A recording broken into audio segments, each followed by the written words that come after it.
শনিবার বেলা 2:30 নাগাদ গঙ্গারামপুর মহকুমা শাসকের দপ্তরে মনোনয়নপত্র জমা দিলেন হরিরামপুর বিধানসভা কেন্দ্রের কংগ্রেস প্রার্থী সুভাষিস পাল, যিনি এলাকায় সোনা নামেই বেশি পরিচিত। মনোনয়ন জমাকে কেন্দ্র করে এদিন কংগ্রেস কর্মী সমর্থকদের মধ্যে ছিল উৎসবের আমেজ।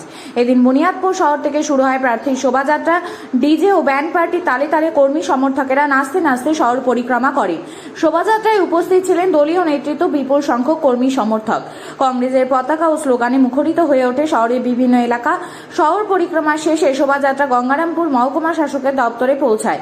সেখানে নির্দিষ্ট নিয়ম মেনেই প্রার্থী সুভাষিস পাল তার মনোনয়নপত্র জমা দেন। মনোনয়ন জমা দেওয়ার পর তিনি জানান, এলাকার উন্নয়ন এবং সাধারণ মানুষের সমস্যা সমাধানই তার প্রধান লক্ষ্য। আগামী নির্বাচনে মানুষের সমর্থন নিয়েই তিনি এগিয়ে যেতে চান। জঘন্যতম একটা তার জন্য আমাদের যেতে হয় সুপার স্পেশালিটি হসপিটাল গঙ্গারামপুরে। তো এই বিষয়টা কি বলবেন? দেখুন, শুধু হরিরামপুর ব্লকে বা বংশিয়ারি ব্লকে কোনো পরিষেবাই নাই। স্বাস্থ্য পরিষেবা কেন, বিদ্যুৎ পরিষেবা থেকে আরম্ভ করে থানার পরিষেবা থেকে শুরু করে যে কোনো পরিষেবাই বলেন না, সব পরিষেবাতে হচ্ছে 00।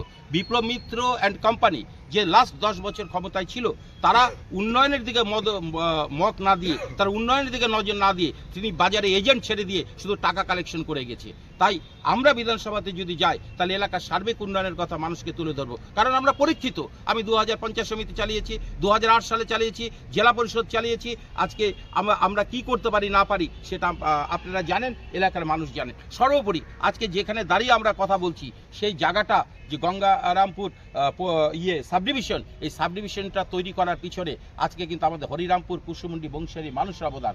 আজকে ভবানী পাল, সুনীল ভৌমিক, কুন্ডু সাহেব থেকে শুরু করে বিশ্বনাথ কাকু, এদের হাজারো মানুষ আজকে লড়াই করে গঙ্গারামপুর সাবডিভিশনটা আজকে বুনিয়াদপুরে নিয়ে আসছে। আর বিপ্লব মিত্র, নারায়ণ বিশ্বাস হাতে হাত মিলিয়ে এই সাবডিভিশনটা গঙ্গারামপুরে নিয়ে যাওয়ার যে অপচেষ্টা করেছিল, তার বিরুদ্ধে রুখে দিয়ে, এটাই তো সবথেকে বড় প্রমাণ। বিপ্লব মিত্র আজকে হরিরামপুর বিধানসভার ক্ষেত্রে কতখানি তিনি চাইছেন উন্নয়ন করতে, সেটা তো দেখলেই বোঝা যায়। হরিরামপুর বিধানসভায় বুনিয়াদপুরে একটা অত্যাধুনিক স্টেডিয়ামের কাজ শুরু হয়েছিল, প্রায় 10 বছর থেকে বন্ধ হয়ে আছে। তো এটা এই বিষয়ে কি বলবেন? দেখুন, স্টেডিয়াম কেন, আরও যেটা সবথেকে বড় কথা, স্টেডিয়ামের সাথে সাথে আপনারা সবাই জানেন যে রাজ্য সরকার কয়েক কোটি টাকা দিয়েছিল। ডিএলএড অর্থাৎ বিএড যে আছে, সেই প্রশিক্ষণ কেন্দ্র তৈরি হয়েছিল। সেই প্রশিক্ষণ কেন্দ্রে আবার আমি জেলা পরিষদে যখন ছিলাম, তারপরে আবার সেখান থেকে আবার টাকা নিয়ে রিপেয়ারিং হলো, কিন্তু বিপ্লব মিত্রের দৌলতে আজ পর্যন্ত চালু হলো না। আজকে আর স্টেডিয়াম এগুলো তো সব ভুক মারা, সব বিপ্লব মিত্র শুধু মুখে মারিতং জগতং, কিচ্ছু করে না। আজকে সুকান্ত ভবন আমি সোনাপাল করে দিয়েছি, আজকে রাস্তাঘাট আমি জেলা পরিষদ থাকাকালীন করে দিয়েছে, আর উনি ফিতা কাটছেন। উনার একটাই কাজ, গাড়ির মধ্যে কিছু নারকেল নিয়ে যান আর ফিতা নিয়ে যান, দুই ভাই দুই দিকে দাঁড়ায় আর উনি ফিতা কাটে, এটাই তার কাজ, এছাড়া আর কোনো তার কাজ নেই। মমতা এসেছিল প্রচারে, অভিষেক আসবে, অন্যদিকে মোদিও আসছে বিজেপি প্রচারে। আপনার প্রতি কোনো হেভিওয়েট কেউ আসছে? আমরাই তো, মানুষই তো শেষ কথা। আমাদের সাধারণ মানুষ, হরিরামপুরের হাদরু পাদরু কাতাকে যোজনাকি যারা আছে এই বিধানসভার ক্ষেত্রে সাধারণ মানুষরা আমরাই ভোট দেবো। আমাদের অত বড় বড় মানুষের দরকার নেই। মানুষ ভোট দেবে। আমার ভোটের মালিক আমি একটা। আমার বউ কাকে ভোট দেয় আমি জানি না, আমার বউ কাকে ভোট দেয় আমি জানি না। গণদেবতা মানুষের কাছে আমাদের আবেদন। আমরা পরীক্ষিত, 2003 সাল থেকে মানুষ আমাদের পরীক্ষায় নিয়েছে, আমরা প্রতিবার পরীক্ষায় পাশ করেছি। বা কঠিন বামপন্থের সময় 2003 সালে পঞ্চায়েত সমিতি আমাদের হাতে তুলে দিয়েছে, 2008 সালে আমাদের পঞ্চায়েত সমিতি তুলে দিয়েছে, 2013 সালে জেলা পরিষদ তুলে দিয়েছে, এবং তারপরে মেন্টর হয়েছি।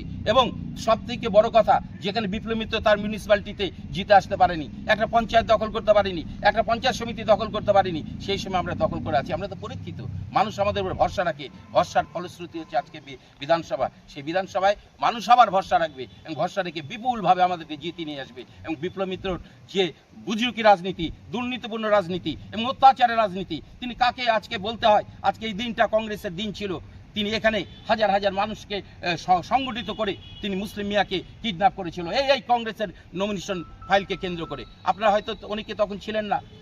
আজকে দুঃখের বিষয়, সেদিন কংগ্রেস নমিনেশন পেপার ফাইল করতে এসেছিল, আমরা কংগ্রেসের নেতা মুসলিম মিয়াকে সঙ্গে নিয়ে এসেছিলাম।